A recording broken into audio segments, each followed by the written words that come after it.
जय जगन्नाथ समस्त को आम यूट्यूब चैनल उत्कल आईक्यू को स्वागत। आज आम दशम श्रेणी पद्य जो रही आम साहित्य बही द्वितीय पद्य भीमंक सिंहनाद रड़ीर गोटे सरलार्थ डिस्कसन करवा। सरलार्थटी रोचे आम संकट काले तुमंत उदाहरती पुण दियसी सिंहनाद प्रसन्न बदनायण नेश देला कौन संकट काले तुमंत उदाहरती पुण दियसी सिंहनाद प्रसन्न बदनेश। तेणु आम जानते सरलार्थ लिखला बेले कौन करने दरकार।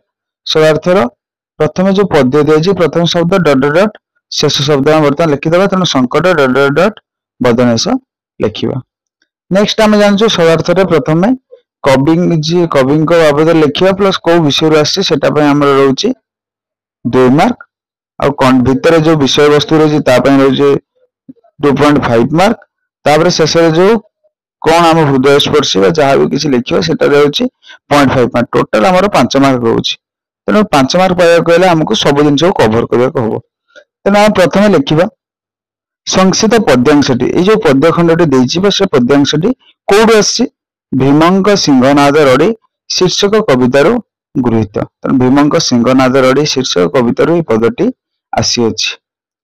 आलोच्य प्रसंग कवि शूद्रमुनि सारला दास पार्वती अनुरोध में शिव किभली ध्यानस्थ भीम प्रति संतुष्ट हो सिंहनाद प्रदान करते वर्णना करिसेंती। तेणु एठारे कवि किए अच्छे आमर शूद्रमुनि सारला दास जिते पार्वती अनुरोध को रक्षा कर शिव किभली ध्यानस्थ होता भीम को प्रति संतुष्ट होमती सिंहनाद प्रदान करिसेंती से बाबद एठारे वर्णना कराई। तेणु भीम को सिंहनाद किए प्रदान करछंती प्रभु शिव प्रदान करछंती कहां अनुरोध रे पार्वती अनुरोध रे सेटा एठी वर्णना करा जायछि। तो वर्तमान आसीबे हम विषय वस्तु रे कोन लिखा है दुर्योधन व्यास सरोवर रे आत्मगोपन करथिया प्रसंग सहदेव जणाई दियंती भगवान श्रीकृष्ण परामर्श भीम शिव को सिंहनाद मागिजंती। माने कौन दुर्योधन व्यास सरोवर रे आत्मगोपन करथिया प्रसंग सहदेव काहाकू जणाई दियंती सहदेव जणाई दियंती भगवान श्रीकृष्ण परामर्श भीम शिव को सिंहनाद मागिसंती।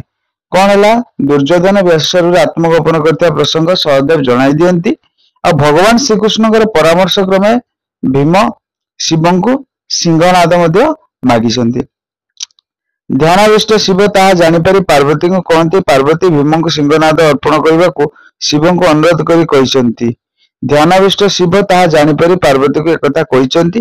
पार्वती भीम को सिंहनाद अर्पण करने को शिव को अनुरोध करी जे अश्लेषा दैत्य कबल पांडव माने तांको रक्षा करितिबारु अर्थात अश्लेषा दैत्य माने कौन जो संकट बेले पांडव माने कौन करथिले तांको उद्धार करतिबारु काहांको पार्वती को उद्धार करतिबारु भीम को आनंद मन रे से सिंहनाद प्रदान करंतु। तेनु कौन हैला भीम को सिंहनाद अर्पण करबा को शिव को अनुरोध करी किए कहते पार्वती कहते जे अश्लेषा दैत्य कबल पांडव माने तांको रक्षा करथिबारु संकट बेले पांडव माने तांको सहयोग करी उद्धार करथिबारु भीम को आनंद मन रे शिव तांकर सिंहनाद प्रदान करि दियंतु।